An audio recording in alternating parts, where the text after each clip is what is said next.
You are welcome to Advanced Study Care. প্রিয় বন্ধুরা, আবার তোমাদের মাঝে ফিরে এসেছি ভয়েস চেঞ্জের ভিডিও 3 নিয়ে। আমাদের আজকের আলোচ্য বিষয় হচ্ছে কিভাবে ইম্পারেটিভ সেন্টেন্সের ভয়েস চেঞ্জ করতে হয়। তো তোমাদের সুবিধার্থে বলে রাখি, ভয়েস চেঞ্জের উপরে ভিডিও 1 এবং ভিডিও 2 আছে, যারা এখনও দেখো নাই তারা কাইন্ডলি দেখে নেবে। তো ফিরে আসা যাক মূল আলোচনায়। আমরা জানি ইম্পারেটিভ সেন্টেন্স দুভাবে শুরু হয়, একটি হচ্ছে ভার্ব দিয়ে আরেকটি লেট দিয়ে। যদি ভার্ব প্লাস অবজেক্ট থাকে সেক্ষেত্রে তাকে প্যাসিভ করতে অবশ্যই লেট শব্দটি ব্যবহার করতে হবে।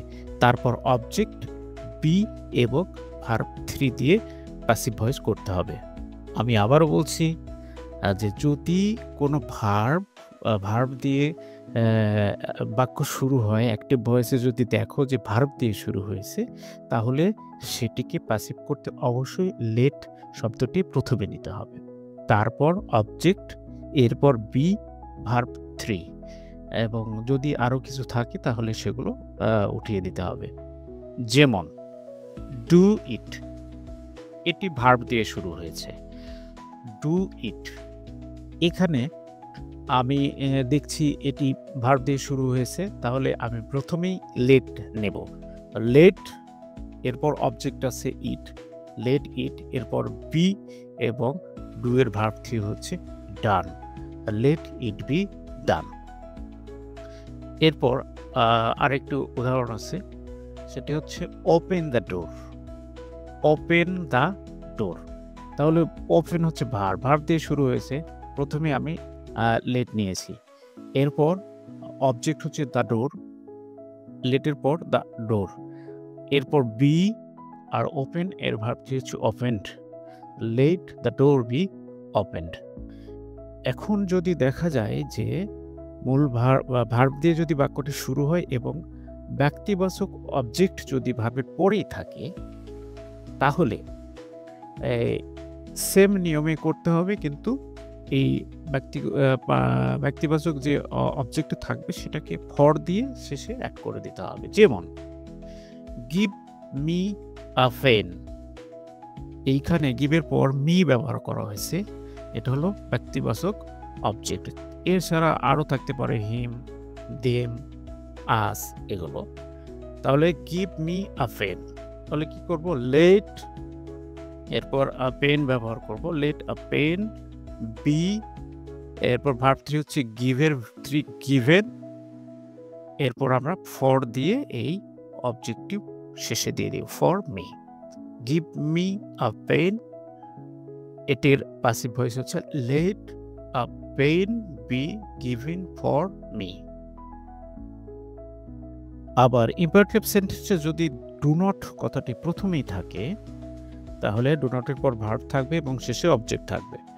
তো এই ক্ষেত্রে আমরা ডু নট কথা দেখলে প্যাসিভ করতে লেট নট ব্যবহার করব, এরপর অবজেক্ট বসিয়ে দেব, তারপর বি এবং ভার্ব 3 দিয়ে প্যাসিভ ভয়েস করব।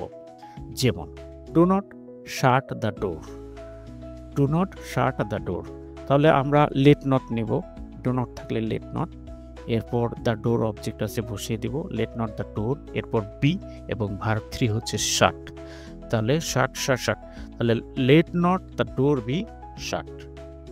Do not make a noise, let not a noise be made, তাহলে ডু নটের জন্য let not a noise object বসিয়ে দিয়েছি, এরপর বি এবং মেকের ভার্ব 3 হচ্ছে মেড। তবে নেভার থাকলে ডু নটের মতোই নেভার আচরণ করে, তো নেভার থাকলে লেট নট দিয়ে বাক্যটি শুরু করতে হবে। আবার লেট নটের না ব্যবহার করে আমি যদি লেট নেভার ব্যবহার করি তাহলেও চলবে। যেমন নেভার টেল আ লাই, নেভার টেল আ লাই, তাহলে প্রথমে আমরা কি করব, late never a lie be told, তাহলে নেভারের বদলে আমরা নেভার দিয়ে দেখেছি এখানে, তাহলে আমরা লেট নেভার দিয়েছি, লেট নেভার, এরপরে অবজেক্ট আছে আলাই, আলাই দিয়েছি, তারপর বি এবং টেলের ভার্ব 3 হচ্ছে told. Late never lie be told.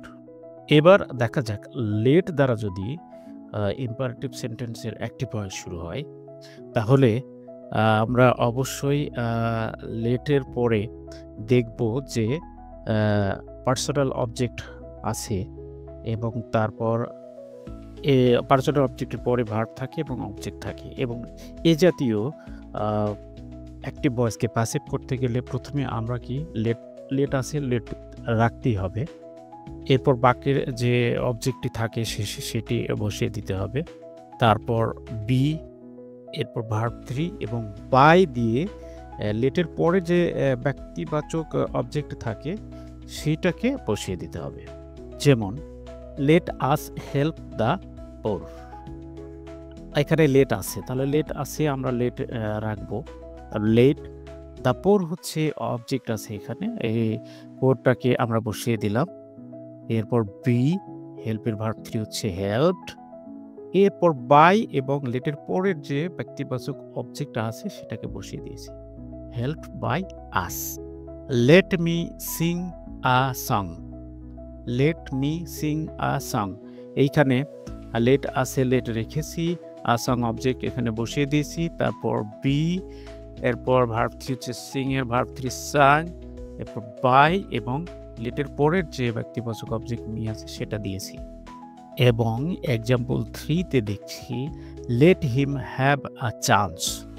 Let him have a chance, এইখানে তাহলে লেট আছে, লেট রেখেছি, এরপর আ চান্স বসিয়ে দিয়েছি। তারপর বি, হ্যাভের 3 হচ্ছে হ্যাড, এরপর বাই এবং হিমটা পার্সোনাল ব্যক্তিবাচক বিশেষ্য, এখানে আমরা ব্যক্তিবাচক অবজেক্ট সেটাকে আমরা কি করেছি, সরি এটি ব্যক্তিবাচক অবজেক্ট, এই ব্যক্তিবাচক অবজেক্টটি বসিয়ে দিয়েছি।